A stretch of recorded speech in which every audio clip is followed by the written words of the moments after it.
Hey, okay, so I'm not sure what I'm doing, but I'm here on the greenway again, and I got laundry in the dryer for like an hour, so I guess I wanted to test and see if I can start running. But it's just been a couple days after my hike, so calves are still a little bit sore, but I don't know. Since I kind of feel like it, I feel like I should just kind of go and do it. Um, yeah, I'll see you on the other side. Okay, I just stopped at the place where I usually walk to, this Choices Market here. And um, yeah, it's definitely harder than I thought, and my calves are tight and burning. I had to pause twice. I guess I was overly optimistic. I thought I could actually go double the length to another neighborhood called Carisdale. Because when I run in the treadmill in the gym, I can over the winter at least I could do about 25-30 minutes straight, but I guess maybe my legs are recovering and it's a little different out here. The trail actually has like a tiny slate incline, so I guess it's gonna be easier going back, but I might try pushing forward one more section and then see from there. Yeah. Okay, I'm at the next intersection on 49th here. And it kind of sucked. I took one break in the middle, but I'm here. So we'll see how long it takes for me to get back to the start. I'm gonna pick up my laundry. Haha. Oh boy. Okay, I'm finally back at the beginning here. And I don't know how long that took, but definitely overestimated everything. I think I can just go to the market and use that as my benchmark. And it's like the whole Gattaca thing. I guess I forgot to save something for the way back, so I walked a lot more going back than I thought, which is too bad. But maybe my goal will just be to get to that market, so there's two sections, but start like reducing the number of walking breaks that I take. Okay, glad I did it, so there's something there. Is audio actually working? Come on. What about now? Why did I suddenly stop working the other time? Okay, well that's annoying. I actually just recorded like a whole thing for like 12 minutes and this app decided not to record the audio. It's frustrating. I guess it's all about frustration today. I feel frustrated. That's why I was making this, because I wanted to go through my thoughts. So I'm frustrated because it was really about, I guess I started talking about how I want to convince people of things, and I'm starting to believe that you can't really convince people of anything. And the quicker summary is that I am going through this journey, making these videos, these JLOGs, to track my progress and to like actually challenge myself to do things, regardless of whatever the outcome is, because I believe that only by doing things is how you end up changing your brain, because your brain just needs proper feedback. So it needs to like do actions and then get feedback.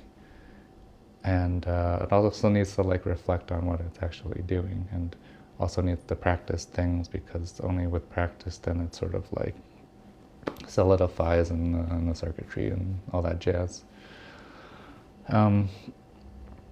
But I guess I'm frustrated because I'm going through this journey of like delving into my feelings and my trauma patterns and triggers and stuff.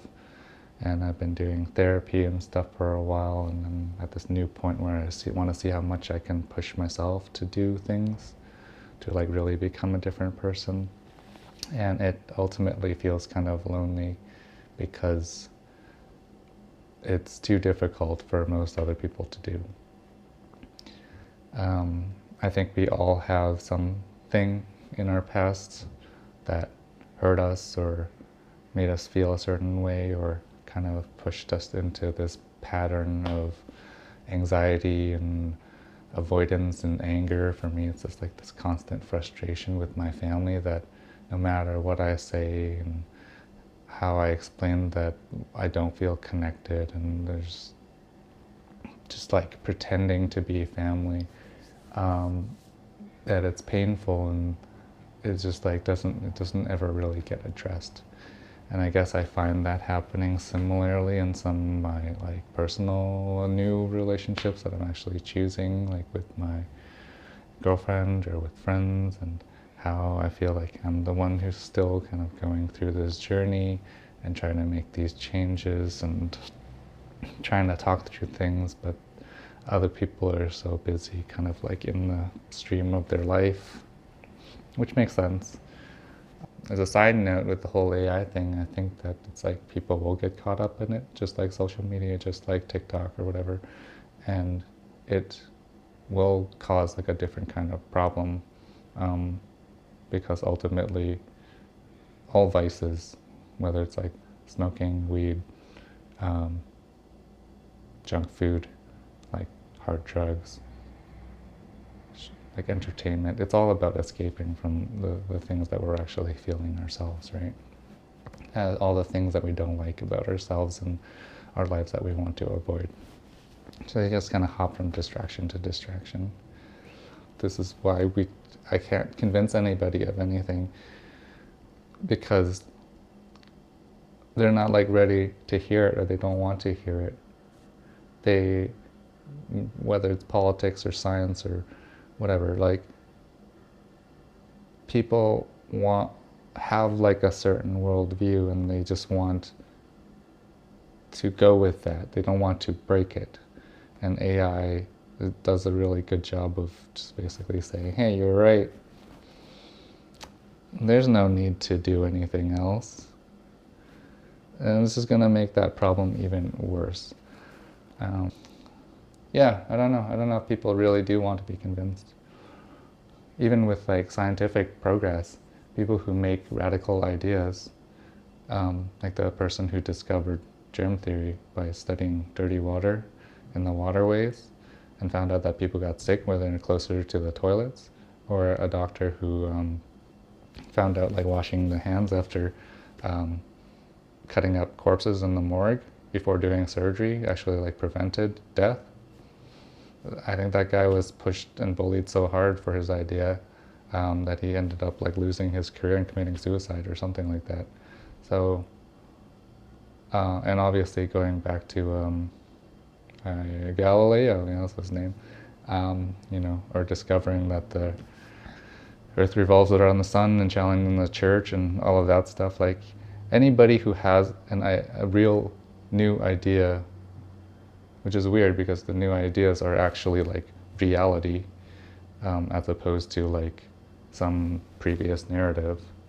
But somehow being more real, accessing more of my real actual pain and,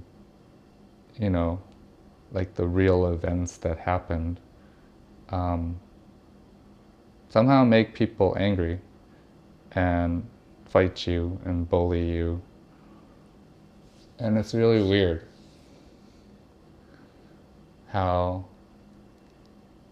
humanity works in that way. We would rather be in a fictional story that's easier to understand than in reality, where things might be messy and dirty and complicated just because, I don't know, just because it's a different story. I don't know. But the whole thing of just, I don't know if I can, or anybody really can convince anybody else of anything. And it's really frustrating. And it's a very, very frustrating feeling that I carry with me. But, I don't know, this is why I make these videos. See, maybe somebody out there cares, or wants to, or thinks the same way. I don't know, let me know.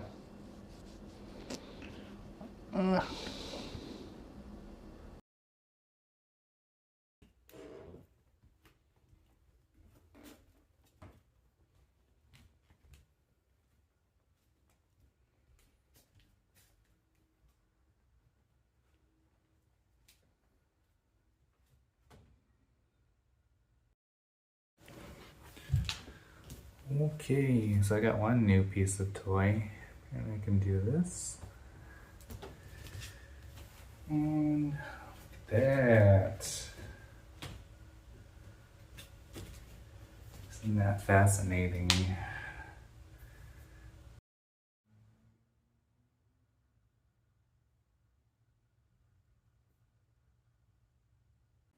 Hi.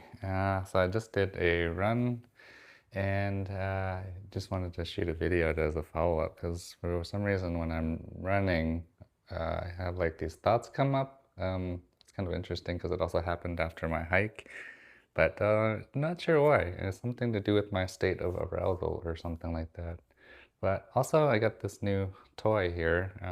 It's interesting because it can follow me and I really wanted to test it out, but I also wanted to show this off. Just look at that. Isn't that so pretty? These are not cherry blossoms, but plum blossoms. The cherry blossoms already came and went, and then usually the plum blossoms kind of come out afterwards. At the same time, having this new gimbal thing track me actually makes me feel like I'm in a sci-fi kind of movie or something, which is really interesting because the whole idea of making this is to pretend I'm kind of in a sci-fi kind of space mission and I'm trying to improve my life and life is the mission or something like that. I did the same run that I went on the other time. Um, and so yeah, made it to the 2 section mark where the choices market is. And then I stopped and took like a breather. And then I was able to run all the way back, the 2 sections. And when I checked online, I think it was roughly 1.3. Okay, let's try that again. So this video app kind of sucks. It's like very bare bones and I like the timestamp and stuff, but it just cuts out randomly sometimes. Or unless I made a gesture or something, but um, I don't think so. When I ran the distance, it was about 1.4 kilometers each way. So it's pretty good. Yeah, I was surprised that I could make it that whole way, but the thing I really wanted to talk about was like sort of my mental state as I was doing it. So while I was going there, I was struggling. It was okay actually. I kind of managed and then I took a break and then on my way back, I started running like a little bit faster actually because I was just like, maybe it's because it's slightly downhill, but I was just kind of like, whatever. My body knows what to do. And so I just kind of like let it do its thing. And so instead of like trying to control what my body is doing or how big my steps are and my pace, I just like trusted it in some way. Your frontal lobe, or that whole thinking, overthinking, trying to rationalize things, is basically like a manager. And we kind of hate it. I guess most of us are probably not in that position, but most of us hate it as a worker when people like micromanage you, right? That I was trying to like micromanage all the little muscles in my body and I'm supposed to be like this and I'm supposed to feel like this. But when I just sort of just like, whatever, just do it, just do it. Don't think about it. And somehow it felt easier and my strides were smoother and I was like swinging my arms more. Um, and the whole thing felt smoother. Like I wasn't resisting running. I wasn't trying to control it. I was just simply like letting the, I don't know, like the running algorithm like do its thing, so to speak. And I think there is something to that. Our bodies, we don't really give them so much credit. We don't really treat it very well. I guess some people think of the body as a temple or whatever. But we don't really think about like what we feed it, like whether we move it enough, whether like how our breathing is, how my posture is, how my blood's flowing, like my gut and all of that. Like we don't really listen to those feelings. We're just like in management mode constantly. I think the bigger point and takeaway for today is just like, just let it happen. We can do things. Um, Even if this stupid voice here keeps telling us that we can't, or make some excuse, you can't do it yet, it's not the right time, blah, blah, blah. Um, it's gonna be cringe, it's gonna be embarrassing. Like, that's just this micromanager. Like, we hate when managers sort of do that and unravel and jump between different decisions and don't have a plan and don't really trust the workers to like be able to contribute and do their work and give ideas and give feedback and all of that jazz.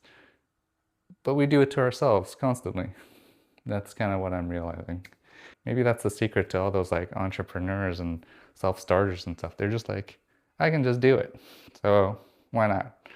And then they just do it and see what happens without constantly like being like, oh no, I can't for like these 1 million reasons. Yeah. Anyways, till next time. I guess this is gonna stop the tracking now. Interesting. And this stops the recording.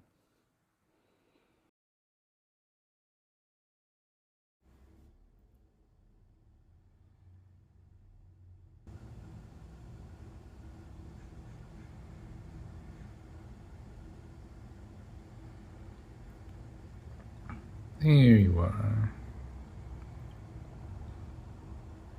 God, they're so hard to track.